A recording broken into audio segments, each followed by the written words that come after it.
प्रश्न, एक नगर में टैक्सी के भाड़े में एक नियत भाड़े के अतिरिक्त चली गई दूरी पर भाड़ा सम्मिलित किया जाता है।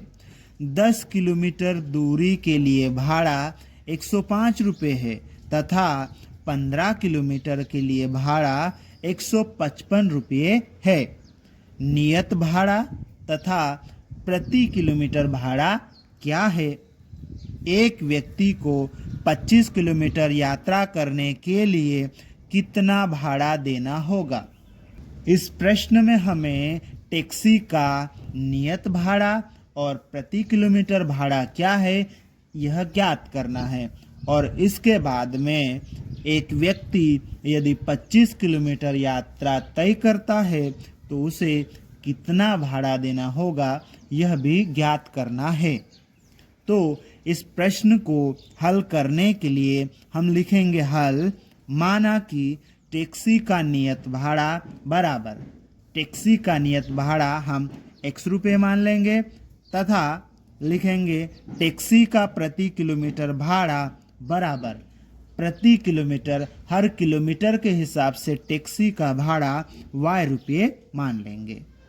उसके बाद हम लिखेंगे अब प्रश्नानुसार, मतलब प्रश्न की हम लाइन पढ़ेंगे, प्रश्न का पहला कथन, पहला स्टेटमेंट पढ़ेंगे और उसके अनुसार यहाँ पर हम समीकरण बनाएंगे। ठीक है, और उसके पहले हम रफ पेज में थोड़ा सा समझ लेते हैं ताकि प्रश्न का जो स्टेटमेंट, जो कथन रहेगा उसके हिसाब से हम समीकरण बना पाए। ठीक है, तो हम एक रफ पेज ले लेते हैं और इसमें समझ लेते हैं। जैसे हमने क्या किया है, एक टैक्सी किराए पर ली है, ठीक है, और उसका टैक्सी का नियत भाड़ा 20 रुपये है। ठीक है, एक फिक्स किराया है 20 रुपये और उसके बाद में आप जितने भी किलोमीटर जाओ उस किलोमीटर के हिसाब से भाड़ा अलग से रहेगा। 20 रुपये तो देना ही पड़ेगा, तो ये 20 रुपये नियत भाड़ा हो गया। ठीक है, और प्रति किलोमीटर भाड़ा, हर किलोमीटर के हिसाब से भाड़ा 10 रुपये है। ठीक है, अगर हम कहीं पर जाते हैं और वो दूरी 5 किलोमीटर है, ठीक है, तो 5 किलोमीटर हम यात्रा करते हैं तो 5 किलोमीटर दूरी के लिए भाड़ा 10 रुपये प्रति किलोमीटर के हिसाब से कितना हो जाएगा? 50 रुपये। कैसे निकालेंगे हम? 5 और 10 का गुणा करके। ठीक है, 5 और 10 का गुणा करेंगे 50 रुपये आ जाएगा। ठीक है, और इसमें नियत भाड़ा भी तो जुड़ेगा। ठीक है, मतलब ये 20 रुपया भी इसमें जुड़ेगा। ठीक है, ये कितना हो जाएगा? 50 और ये 20, कुल मिलाकर कुल भाड़ा टोटल कितना हो जाएगा? 50 और 20 70 रुपये कुल भाड़ा हो जाएगा। ठीक है, तो आप समझ गए हमें क्या करना है कि जितनी दूरी, जितनी हम यात्रा करेंगे, जितनी दूरी होगी उसका प्रति किलोमीटर भाड़ा के साथ में क्या करेंगे? गुणा कर देंगे। ठीक है, और उसमें क्या करेंगे? नियत भाड़ा इसको जोड़ देंगे तो हमें कुल जो भाड़ा है वो मिल जाएगा। ठीक है, तो हमें क्या याद रखना है? नियत भाड़ा में हमें प्लस करना है क्या? दूरी गुणित प्रति किलोमीटर भाड़ा, तो उससे हमें कुल भाड़ा मिलेगा। ठीक है, तो इसी के हिसाब से हम यहाँ पर समीकरण बनाएंगे। ठीक है, तो प्रश्न का पहला स्टेटमेंट, पहला कथन हम पढ़ते हैं। तो देखो यहाँ पे क्या लिखा है, 10 किलोमीटर दूरी के लिए भाड़ा 105 रुपये है। कितनी दूरी? 10 किलोमीटर, और भाड़ा कितना लगा? 105 रुपये। और ये भाड़ा 105 रुपये कैसे लगा होगा? तो इसको हम अभी करते हैं। तो देखो, पहले तो नियत भाड़ा लगेगा। ठीक है, नियत भाड़ा कितना है? 100 रुपये। ठीक है, और प्रति किलोमीटर भाड़ा लगेगा। प्रति किलोमीटर भाड़ा कितना है? y रुपये। ठीक है, और दूरी कितनी चली है? 10 किलोमीटर। ठीक है, तो ये 10, ठीक है, दूरी और प्रति किलोमीटर भाड़े का हम गुणा करेंगे, 10 और y का गुणा करेंगे तो कितना हो जाएगा? 10y। और इसमें किसको जोड़ेंगे? नियत भाड़े को जोड़ेंगे, तो टोटल मिलाकर भाड़ा कितना हो रहा है? 105 रुपये। ठीक है, तो ये हो जाएगा 105, मतलब नियत भाड़ा प्लस दूरी गुणित प्रति किलोमीटर भाड़ा बराबर टोटल भाड़ा 105 रुपये हो जाएगा। और इस तरह से x प्लस 10y बराबर 105, ये हमारा समीकरण नंबर 1 बन जाएगा। ठीक है, अब हम लिखेंगे पुनः प्रश्नानुसार। प्रश्न का हम अगला स्टेटमेंट, अगला कथन पढ़ेंगे और उसके हिसाब से हम समीकरण बनाएंगे। ठीक है, तो पुनः प्रश्नानुसार प्रश्न का अगला कथन हम देख लेते हैं। प्रश्न का अगला कथन क्या है हमारे पास में, 15 किलोमीटर के लिए भाड़ा 155 रुपये है। कितने किलोमीटर? 15। तो देखो यहाँ पर क्या क्या लगेगा। पहले तो नियत भाड़ा हमको देना होगा, नियत भाड़ा 100 रुपये। ठीक है, दूरी कितनी है? 15 किलोमीटर। 15 किलोमीटर दूरी और प्रति किलोमीटर भाड़ा कितना है? y। तो 15 के साथ में इसका गुणा कर देंगे तो 15y भाड़ा हो जाएगा, और ये नियत भाड़ा और प्रति किलोमीटर दूरी का भाड़ा मिलाकर कुल भाड़ा कितना है?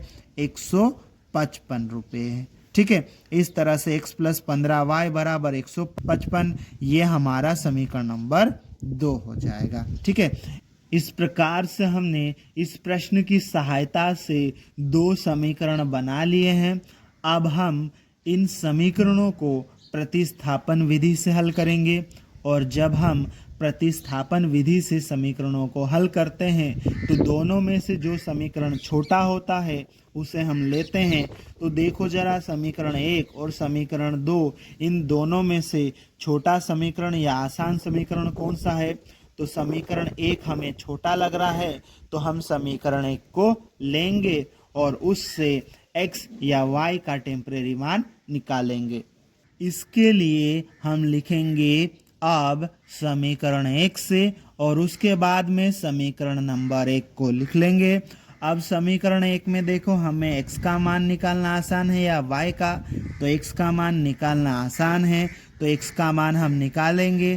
तो x को बराबर के चिन्ह के इधर रहने देंगे। ठीक है, और ये बराबर है, ये 105 है। ठीक है, अब x का मान निकालना है, तो 10y को बराबर के चिन्ह से उठाकर बराबर के चिन्ह के उधर भेजेंगे। इधर ये प्लस का है, उधर जाएगा तो माइनस का हो जाएगा। ठीक है, इस तरह से x का टेम्परेरी मान हमें मिल गया है, और इसको हम समीकरण नंबर 3 नाम देंगे। ठीक है, अब हमने x का ये जो टेम्परेरी मान निकाला है, इसको हम उस समीकरण में रखेंगे जिसका प्रयोग हमने अभी तक नहीं किया है।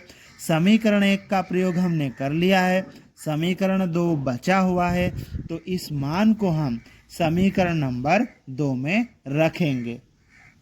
इसके लिए हम लिखेंगे समीकरण 3 से x का मान समीकरण 2 में रखने पर, और उसके बाद में समीकरण 2 को हम लिख लेंगे। ठीक है, अब समीकरण 2 में ये जो x है, इस x की जगह पर ये पूरा मान हम यहाँ पर रख देंगे। ठीक है, तो रख देते हैं, x की जगह पर आ जाएगा 105 - 10y, और फिर इसके बाद में x की जगह हमने x का मान रख दिया।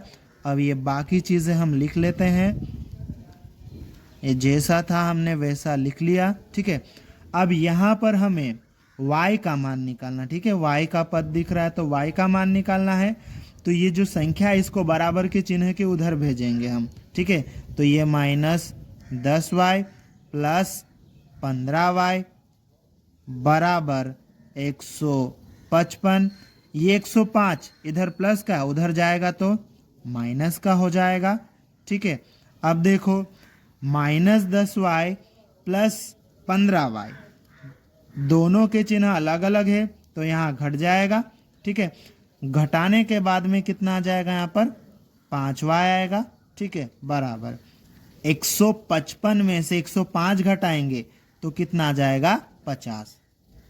अब यहाँ पर हमें y का मान निकालना है। ठीक है, तो y के साथ में ये जो 5 गुणा में लिखा हुआ है बराबर के चिन्ह के इधर आएगा। ठीक है, तो किसके बटे में आएगा? 50 के बटे में आ जाएगा। ठीक है, 50 को 5 से भाग लगाएंगे तो कितना आ जाएगा? 10। ठीक है, इस तरह से y बराबर कितना आ जाएगा? 10। y का मान हमें मिल गया। अब इस y के मान को हम किस में रखेंगे?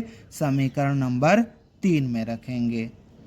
इसके लिए हम लिखेंगे y का मान समीकरण 3 में रखने पर और उसके बाद में समीकरण नंबर 3 को लिख लेंगे।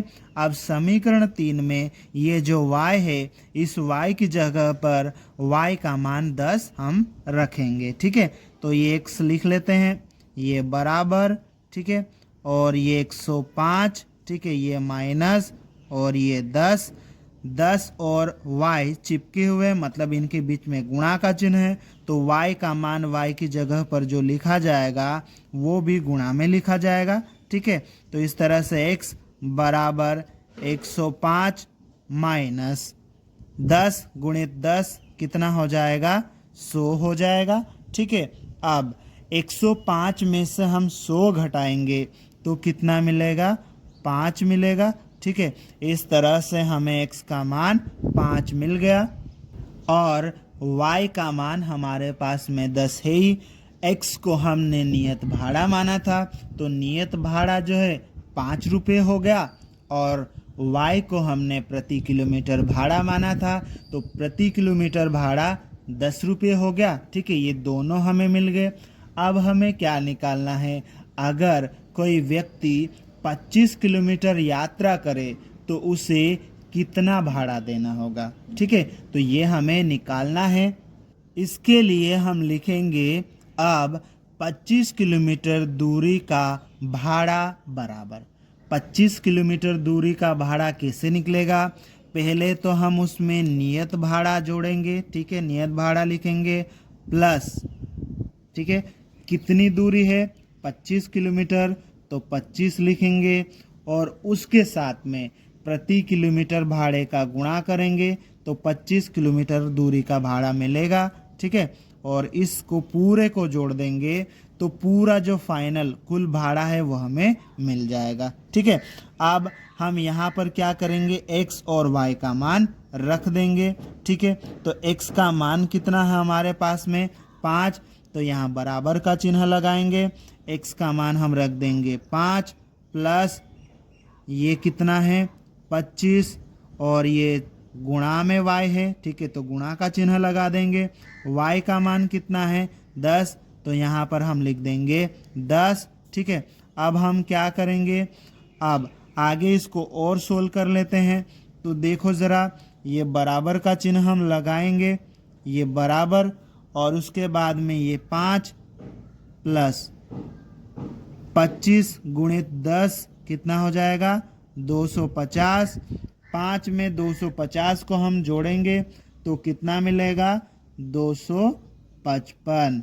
ठीक है, इस तरह से 25 किलोमीटर दूरी का भाड़ा कितना हो जाएगा 255 रुपये। अतः टैक्सी का नियत भाड़ा 5 रुपये तथा प्रति किलोमीटर भाड़ा 10 रुपये है और यदि एक व्यक्ति 25 किलोमीटर यात्रा करता है तो उससे 255 रुपये भाड़ा देना होगा और यही हमारा उत्तर है।